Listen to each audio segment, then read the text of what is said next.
Boa tarde. Nesse segmento do Visão Libertária, vamos à Crônica Libertária narrada por Peter Turguniev. Serviço militar. Como o Estado consegue mão de obra barata. Por 2, com pequenos acréscimos por Peter Turguniev. Todos os anos, milhões de jovens brasileiros completam 18 anos. Pelas leis aleatórias positivadas de Banânia, você é obrigado a se alistar em uma das forças armadas, exército, marinha ou aeronáutica. Na maior parte das cidades, só tem o exército como opção. O processo de seleção envolve várias etapas, inclui exames físicos, provas, designação, um monte de coisa. Se você for aprovado ao longo desse ano, irá servir no ano seguinte. Se não, receberá um certificado de dispensa por algum motivo médico ou simplesmente pelo chamado excesso de contingente, que significa você foi aprovado, mas não tem vaga para você em nenhum quartel próximo. Muitos jovens não querem servir de jeito nenhum, por qualquer motivo que seja.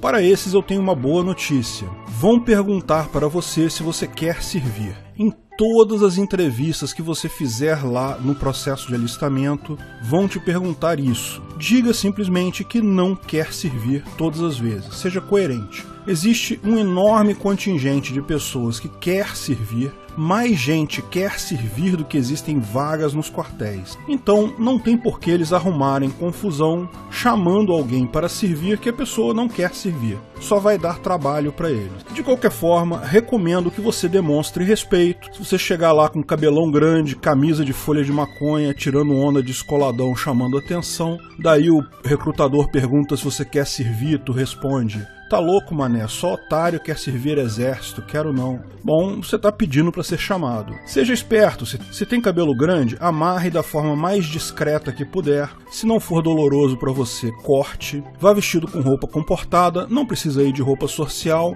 mas uma calça jeans, uma camisa normal, não chamativa, é suficiente. Quando perguntarem se você quer servir, não quero servir, porque quero terminar o ensino médio, então não gosto muito da vida militar, prefiro seguir outro caminho, ou vou trabalhar com o meu pai ou com o meu tio, ou estou trabalhando já com o meu pai e com o meu tio. Lembre-se que trabalhar em tese você pode trabalhar no exército também. Você recebe inclusive um salário. Não invente doença, desculpas mirabolantes, seja simples e sincero, esteja preparado, eles vão te perguntar em cima disso, vai estudar o quê? Estudou onde ano passado? Está procurando emprego de quê? Fale a verdade, é sempre o melhor caminho. Deixe claro que você não quer servir. Quem fala que não quer servir e não age como um babaca, vai ser dispensado no excesso de contingente praticamente com certeza. Ah, mas tem um amigo meu que falou que não queria servir e foi chamado. Olha, cara, sinceramente tem uma chance grande do seu amigo estar com vergonha de falar pra você que ele queria servir. Depois pode até ter se arrependido,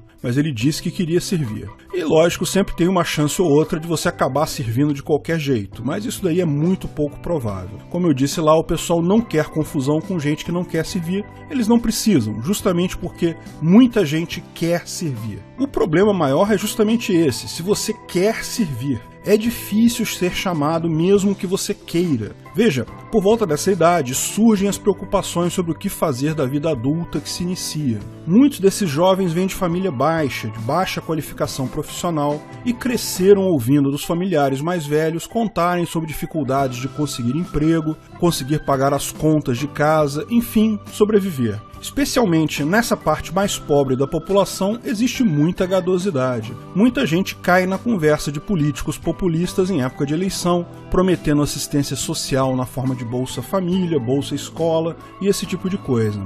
Afinal, pensam eles, a vida é dura onde eles moram, a ideia de receber coisas de graça do governo parece bastante atraente. Nem se tocam que são eles que pagam por essas coisas. Aí vem uma situação em que o Estado desvaloriza algo e depois compra barato. Ao contrário do que muita gente acredita, muita gente vive na pobreza em condições precárias exatamente por causa do governo, e não por falta de oportunidades. Primeiramente, o Estado atrapalha todo mundo que quer produzir alguma coisa. Se um pobre quer vender alguma coisa na rua, de forma que outras pessoas comprem apenas se quiserem, ele corre risco sério de ter sua mercadoria apreendida, roubada por um fiscal do governo. Se tentar trabalhar para outra pessoa, existe tantas legislações que colocam custos adicionais na contratação, de forma que ele vai ter uma chance grande de não conseguir ser contratado.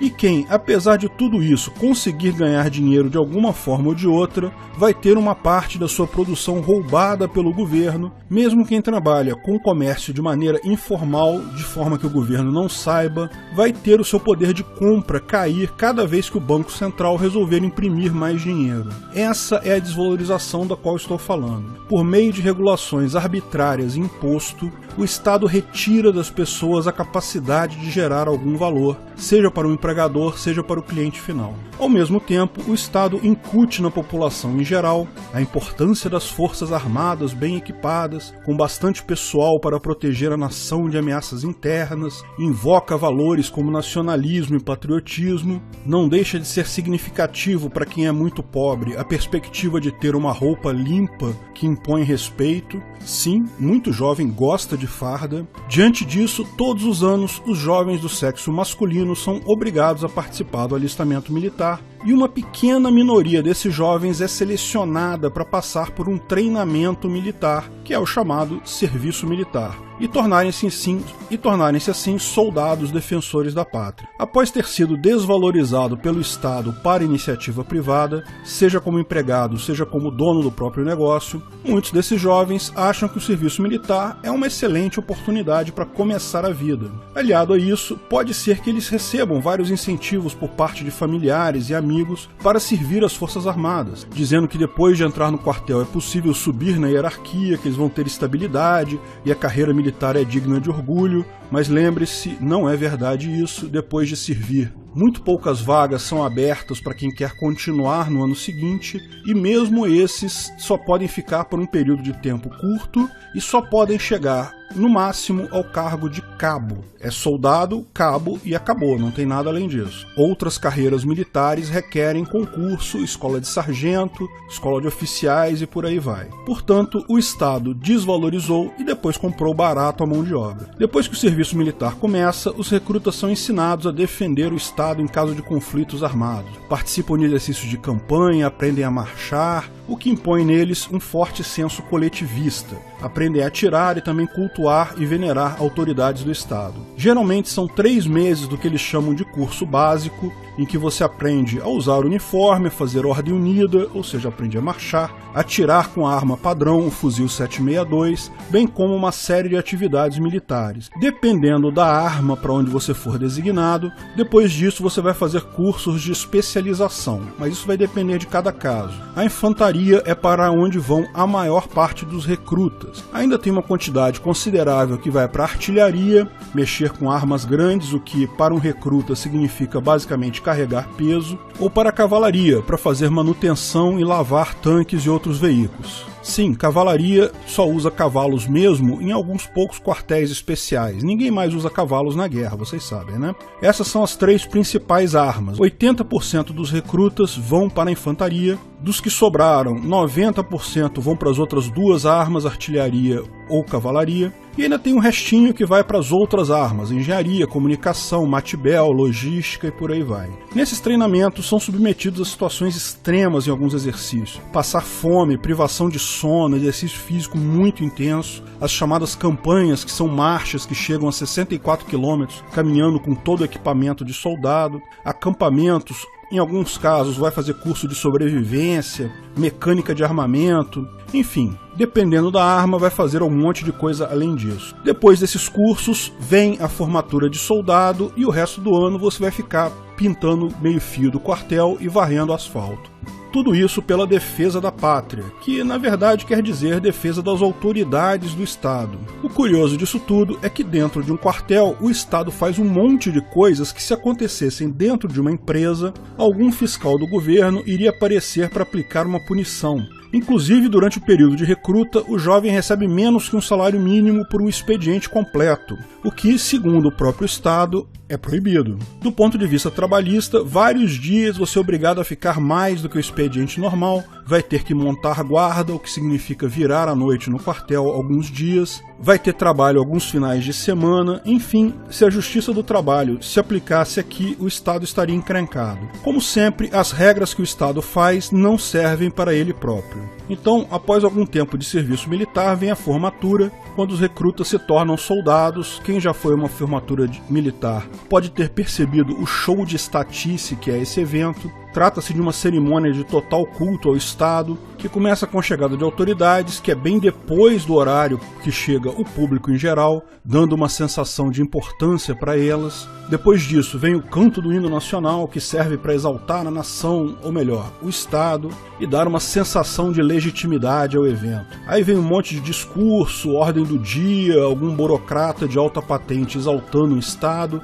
dando ênfase à parte militar, fortalecendo as crenças de que o Estado precisa daqueles jovens para o bem de todos. Em seguida é feita a premiação de alguns soldados por terem se destacado no decorrer do curso, ou seja, por terem se comportado mais que a média dentro das regras estatais possíveis. É comum também haver entrega de algum acessório, alguma insígnia, boina, ou no caso de oficiais, uma espada. Essa entrega é fundamental para colocar o militar um orgulho de servir ao Estado, e uma coisa interessante é que muitas vezes essa entrega é feita pelos familiares. Isso serve como uma bênção familiar à dedicação ao Estado. Quando o militar formado é um dos destaques, pode ser que essa entrega seja feita por uma autoridade presente no evento, o que é considerado pela população em geral uma grande honra. Um momento importante de se ressaltar na cerimônia é aquele em que militares formados prestam juramento à bandeira do Brasil, declarando servir e defender ao Estado, que eles chamam de pátria, se preciso com o sacrifício da própria vida. Nesse momento, o Estado coloca bem forte na consciência do jovem o compromisso dele ao Estado, da mesma forma que um fazendeiro coloca uma marca de ferro no seu gado. Mas lógico, você sempre pode optar por falar essas palavras da boca para fora. Terminada a cerimônia, os familiares e os novos militares formados festejam, tiram fotos, sentem-se felizes por terem conseguido posições no Estado, mesmo que seja bem na base da hierarquia. Enquanto isso, é oferecido um coquetel de comemoração financiado com dinheiro público por meio de impostos. Pode ser que os formados e seus familiares sejam até convidados para esse coquetel, mas o foco mesmo é para as autoridades. Para elas não pode faltar comida de qualidade, camarão, bebidas especiais, até mesmo lagostas. Afinal, elas estão comemorando que agora tem mais soldados para defendê-las de outros estados e da própria população. E quanto aos novos militares formados e seus familiares, eles também comemoram da forma que puderem. Afinal, para eles, se não fosse o Estado, como é que eles iriam progredir financeiramente? Já que é difícil arrumar emprego, eles não têm dinheiro para pagar a escola particular. Esse é o perverso esquema que o Estado usa para conseguir fiéis defensores a um custo baixo. Primeiro, ele dificulta a vida dos pobres e depois ele oferece para eles uma oportunidade mínima de mudar a vida trabalhando para ele. O extremo disso é o que é feito na Venezuela, onde a população percebe a diferença entre entrar ou não para as Forças Armadas, é que os militares têm comida, mesmo que seja pouca, enquanto a população em geral nem isso. Muitos venezuelanos preferem virar militares para ter o que comer. Veja a que ponto chega o poder do Estado. É uma tristeza que o Estado hoje ainda tem o poder de obrigar você a servir o exército, independente da sua vontade. Isso não faz sentido de forma alguma, seja porque é inadmissível a intromissão do Estado na vida do indivíduo, seja porque forças armadas, como existe hoje, são absurdamente desnecessárias face ao tipo de conflito que temos na prática. Felizmente, isso tende a acabar em algumas décadas. Obrigado pela audiência. Se você gostou do vídeo, não deixe de curtir e compartilhar. Se inscreva no canal, clique no sininho para ser avisado de novos vídeos. Até a próxima!